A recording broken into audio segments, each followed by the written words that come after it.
কোনো দুঃসংবাদ বা ব্যাড নিউজ শুনলে আপনি কিভাবে রেসপন্ড করেন? যখন আমরা কোনো খারাপ সংবাদ বা দুঃসংবাদ শুনি, তখন আমাদের কথা বলার ধরন অনেক বেশি ইম্পর্টেন্ট। সো অনেকেই জানেন না যে এই টাইপের সিচুয়েশনগুলোতে আসলে আমাদেরকে কি বলতে হবে। সো আমরা শিখবো এই ভিডিওতে, আপনি শিখবেন যে সঠিক এবং সহানুভূতির সাথে আপনি কিভাবে রিপ্লাই দিতে পারেন। সেটা হতে পারে সরাসরি বা টেক্সট মেসেজের মাধ্যমে। So let's get started. How dreadful, I am really sorry to hear that. কেউ যদি আপনার সঙ্গে কোনো ভয়ানক বা খারাপ কিছু শেয়ার করে, সো আপনি বলতে পারেন যে how dreadful, I am really sorry to hear that. মানে বাংলায় যদি বলি তাহলে এমন হবে যে এটা ভয়ানক, শুনে খুবই খারাপ লাগছে। Sorry, that's disappointing. আপনি যদি কাউকে সান্ত্বনা দিতে চান কারো কোনো খারাপ সিচুয়েশনে, সো আপনি বলতে পারেন যে সরি, দ্যাটস ডিসঅ্যাপয়েন্টিং। বাংলা যদি বলি তাহলে দুঃখিত, আসলে বিষয়টা হতাশাজনক বা আসলেই কষ্টদায়ক। Anytime you need to talk, just call me. Particularly এই সেন্টেন্সটা আপনি আপনার ফ্রেন্ডসদেরকে আশ্বস্ত করার জন্যই বলতে পারেন যে anytime you need to talk, just call me. অর্থাৎ আপনি তার জন্য সবসময় অ্যাভেলেবল, সে কল করতে পারে চাইলে।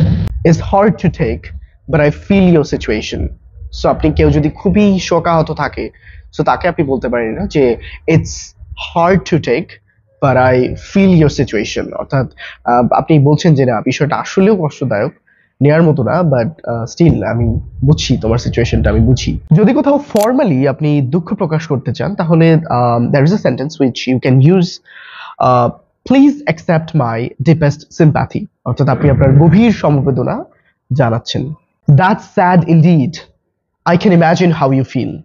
এই বাক্যটা বলার মাধ্যমে আসলে আপনি কারো অনুভূতি বুঝতে পারছেন সেটা বলবেন। So that's sad indeed, I can imagine how you feel. বাংলায় বললে যে আসলে আমি বুঝতে পারছি তোমার অবস্থাটা কেমন এবং এটা আসলেই খুবই দুঃখজনক। ঘটনা যদি খুবই খারাপ হয় তাহলে ছোট্ট একটা সেন্টেন্সও বলতে পারেন আপনি, সেটা হচ্ছে that's terrible. That's terrible মানে খুবই ভয়ানক, খুবই খারাপ, এমনটাই বোঝাচ্ছেন। এমন একটা দুঃসংবাদ যা আপনার জন্য আসলে আনবিলিভেবল, অবিশ্বাস্য। সো আপনি বলতে পারেন I can't believe it. I can't believe it মানে আমি আসলে বিশ্বাস করতে পারছি না যেটা হয়েছে। So say I can't believe it. এবার বলি সবচেয়ে সাধারণ এবং সহানুভূতিশীল উত্তর কোনটা, সেটা হচ্ছে I'm so sorry to hear that. So মানুষ এটা খুব বেশি বলে যে I'm so sorry to hear that, I'm so sorry to hear that, মানে এটা হচ্ছে কমন। সো এর বাইরেও এই বাকি সেন্টেন্সগুলো আপনি ইউজ করতে পারেন, পরিস্থিতি বুঝে উপরে সব সেন্টেন্সগুলাই ইউজ করতে পারবেন। আচ্ছা, আপনাদের জন্য একটা প্রশ্ন রেখে যাই, আমাকে কমেন্টে জানান যে আপনি কোনো একটা ব্যাড নিউজ বা দুঃসংবাদ শুনলে আসলে কিভাবে রেসপন্ড করেন।